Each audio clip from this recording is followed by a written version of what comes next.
Welcome to Sakshi digital. This is Shahida. Summer దంచేస్తోంది, ఎండలు మండిపోతున్నాయి. ఈ వేసవి తాపానికి చల్లటి పుచ్చకాయ తినాలని చాలా మంది అనుకుంటారు. పుచ్చకాయలో ఎన్నో రకాల విటమిన్లు పుష్కలంగా ఉంటాయి. నీటి శాతం ఎక్కువగా ఉండే పుచ్చకాయల్ని తింటే ఎండ వేడిమికి డీహైడ్రేషన్ రాకుండా ఉంటుంది. కానీ ప్రస్తుతం మార్కెట్లో దొరికే పుచ్చకాయలు ఎంతవరకు సురక్షితమైనవి అనే ప్రశ్న చాలా మందిలో తలెత్తుతోంది. వాటి రంగును, తీపిని పెంచడానికి రసాయనాలు కలుపుతున్నారన్న వార్తలు జనాల్లో భయాందోళనకు గురిచేస్తున్నాయి. ఈ క్రమంలోనే కొనే ముందు ఏది కల్తీ, ఏది సహజమైన పుచ్చకాయ అని తెలుసుకోవడం చాలా ముఖ్యం.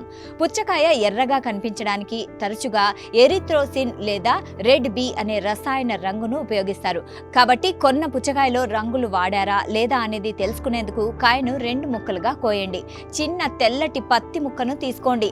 ఎర్రగా ఉన్న గుజ్జుపై మెల్లగా రుద్దండి. పత్తి తెల్లగానే ఉంటే అది సహజంగా పండిన పండు అని అర్థం.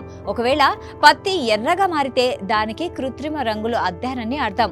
ఇలాంటి పండ్లను తినడం ఆరోగ్యానికి చాలా ప్రమాదకరం. రసాయనాలు కలిపిన పుచ్చకాయలు తినడం వల్ల కడుపు నొప్పి, జీర్ణ సమస్యలు రావచ్చు. అలాగే వాంతులు, విరోచనాలు, గొంతు మంట లేదా ఇన్ఫెక్షన్ వంటి తీవ్ర సమస్యలకు దారితీయవచ్చు. దాన్ని గుర్తించకుండా దీర్ఘకాలికంగా అలాగే తింటే ఇతర తీవ్రమైన అనారోగ్య సమస్యలు కూడా తలెత్తవచ్చు. కాబట్టి కల్తీ పండ్ల పట్ల జాగ్రత్తగా ఉండాలి. మార్కెట్లో పుచ్చకాయ కొనేటప్పుడు ముఖ్యంగా 4 విషయాలను గమనించాలి. పుచ్చకాయ దాని పరిమాణం కంటే ఎక్కువగా బరువుగా అనిపించాలి. అప్పుడే అది జ్యూసీగా ఉంటుందని అర్థం. పండుపై వేళ్లతో తట్టినప్పుడు లోపల ఖాళీగా ఉన్నట్లు డబ్ డబ్ అనే లోతైన శబ్దం రావాలి. పుచ్చకాయ నేలపై పడి ఉన్నప్పుడు ఒకవైపు సూర్యరశ్మి తగలదు. ఆ భాగాన్ని ఫీల్డ్ స్పాట్ అంటారు. పండు నేలకు తగిలే ఉంటే ఆ ప్రాంతం క్రీమ్ కలర్ లేదా లేత ఆరెంజ్ రంగులో మచ్చ ఉండాలి. ఒకవేళ ఆ మచ్చ తెల్లగా లేదా పచ్చగా ఉంటే అది ఇంకా సరిగ్గా పండలేదని అర్థం. అలాగే పుచ్చకాయ సమానంగా ఎగుడు దిగుడులు లేకుండా ఉండాలి.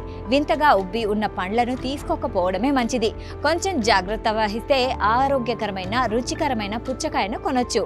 చాలా మంది పండు మెరుస్తూ ఉంటే అది తాజాగా ఉందని అనుకుంటారు. కానీ పుచ్చకాయ విషయంలో అది తప్పు. బాగా పండిన పుచ్చకాయ మెరుపు లేకుండా ఉంటుంది. కాయ మెరుపు వస్తుందని అంటే అది ఇంకా పచ్చిగా ఉందని అర్థం. అలాగే పుచ్చకాయ తీసుకునేటప్పుడు ఆకారాన్ని గమనించాలి.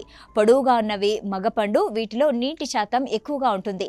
కానీ తీపి తక్కువ. గుండ్రంగా ఉన్నవి ఆడవి, ఇవి చాలా తీయగా ఉంటాయి. మీకు తీపి కావాలంటే గుండ్రటి పుచ్చకాయను తీసుకోండి.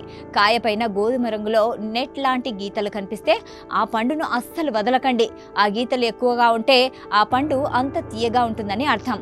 పిందెగా ఉన్నప్పుడు తేనెటీగలు ఎక్కువగా వాలడం వల్ల ఆ గీతలు ఏర్పడతాయి. పుచ్చకాయను ఉన్న కాడ పచ్చగా ఉంటే అది చెట్టు నుంచి ముందే కోసేశారని అర్థం. అదే కాడ పూర్తిగా ఎండిపోయి ఉంటే అది చెట్టు మీద సహజంగా పండిందని, తింటే చాలా రుచిగా ఉంటుందని అర్థం.